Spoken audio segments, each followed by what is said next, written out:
नमस्कार बच्चों। आज हिंदी व्याकरण में हम वर्ण विचार पढ़ेंगे। इससे पहले हमने भाषा, लिपि और व्याकरण वाला पाठ पढ़ा था।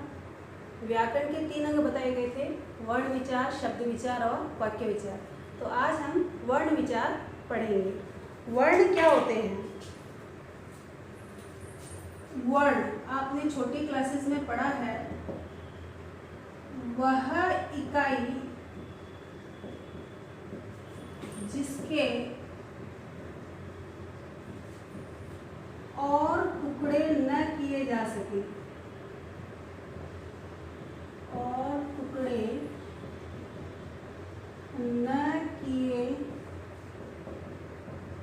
जा सके वर्ण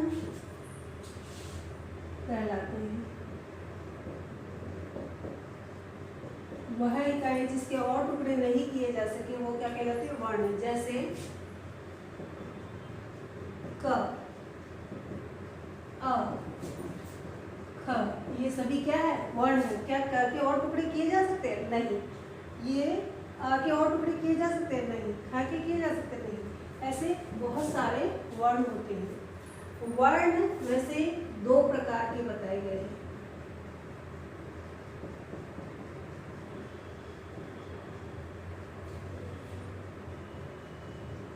वर्ण 2 प्रकार के होते हैं।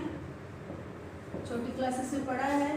पहला होता है स्वर और दूसरा होता है व्यंजन। स्वर क्या होते हैं?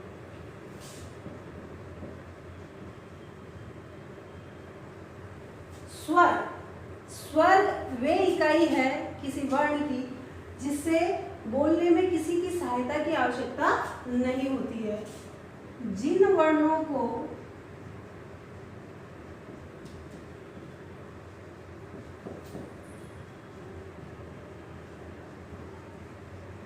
बोलने में किसी की सहायता की आवश्यकता नहीं होती है,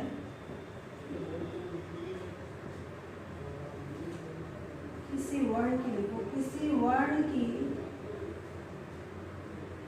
सहायता की आवश्यकता नहीं होती है,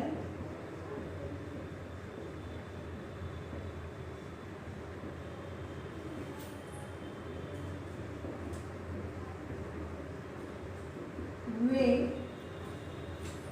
स्वर कहलाते हैं। वे स्वर कहलाते हैं। हिंदी में कुल 11 स्वर है। कितने स्वर है? 11। ये 11 स्वर कौन कौन से हैं?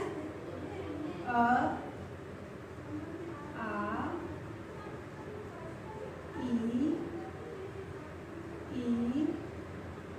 उ, री, ए, आई, ओ, औ। 1 2 3 4 5 6 7 8 9 10 11। तो हिंदी में कुल स्वर कितने हैं? 11 स्वर है। इसके बाद दूसरा इसका जो भाग है वर्ण का, वो क्या है? व्यंजन। व्यंजन किसे कहते हैं? जिन वर्णों के उच्चारण में, वर्णों को बोलने में या उच्चारण में, जिन वर्णों को उच्चारण में स्वरों की सहायता लेनी पड़ती है,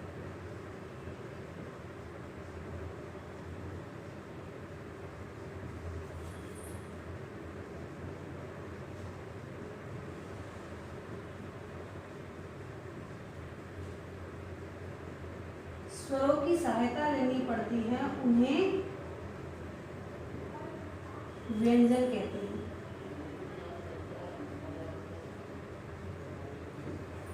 जिन वर्णों को उच्चारण में स्वरों की सहायता लेनी पड़ती है उन्हें व्यंजन कहते हैं। जैसे मैं एक वर्ण लेती हूँ क।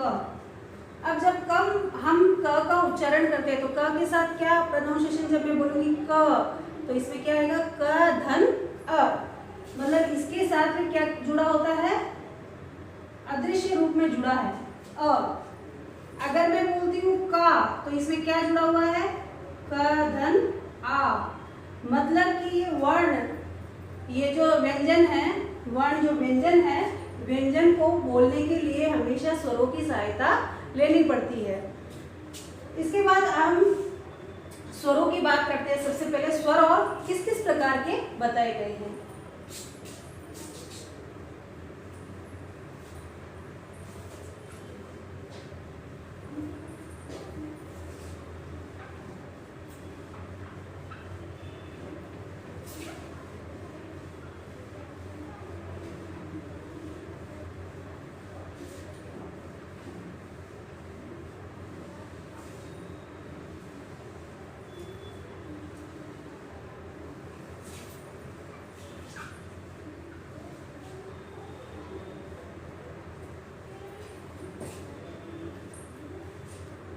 देखिए बच्चों,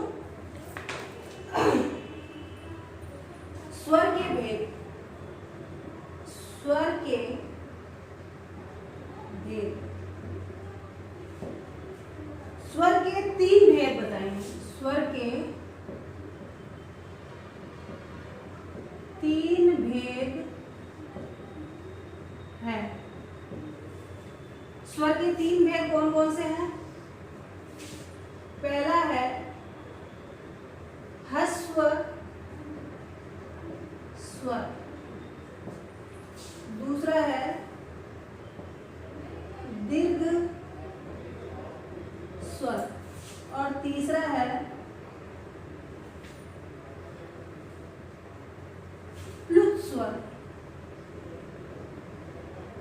प्लुत स्वर, ह्रस्व स्वर वे होते हैं जो ह्रस्व कहते हैं छोटे को, ह्रस्व का मतलब होता है छोटा, दीर्घ का मतलब होता है बड़ा। तो ह्रस्व स्वर वे होते हैं जो उच्चारण में छोटे स्थान से बोले जाते हैं, जैसे अ, ई, उ और री, ये चारों ही ह्रस्व स्वर है। अब दीर्घ स्वर में क्या आ जाता है? दीर्घ स्वर में आता है अ के बाद का आ, बड़ी ई, बड़ा ऊ, ए, आई, ओ, औ, ये सब दीर्घ स्वर है। ह्रस्व स्वर संख्या में 4 होते हैं, संख्या में 4 होते हैं। कौन से स्वर?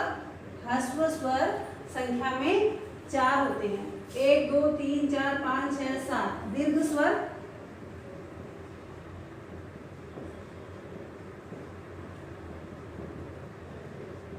संख्या में 7 होते हैं। 7 और 4 11 हो गए। स्वर कितने बताए मैंने आपको? 11 बताए। 11 का डिवाइडेशन ह्रस्व स्वर और दीर्घ स्वर में हुआ। 4 तो होते हैं ह्रस्व स्वर, अ, ई, उ और री, और आ, बड़ी ई, बड़ा ऊ, ए, आई, ओ और औ, ये है दीर्घ स्वर। प्लुत स्वर होता है जिन स्वरों को बोलने में समय अधिक लगता है, जैसे ये एक निशान होता है प्लुत स्वर का। जैसे हम लिखते हैं ओम, तो ये जहां लग जाएगा प्लुत स्वर, वहां उच्चारण लंबा हो जाएगा। ओम उच्चारण जब हम करेंगे तो इसका बोलने में इसको ज्यादा समय लगता है, इसलिए इसको प्लुत स्वर कहा गया है। इसके बाद वर्णमाला क्या होती है, हमें ये लिख लेते हैं। वर्णमाला किसको कहते हैं? वर्णों के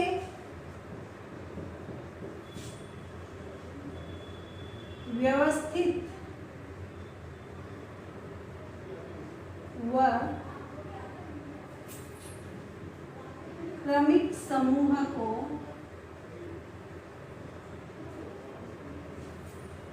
वर्णमाला कहते हैं।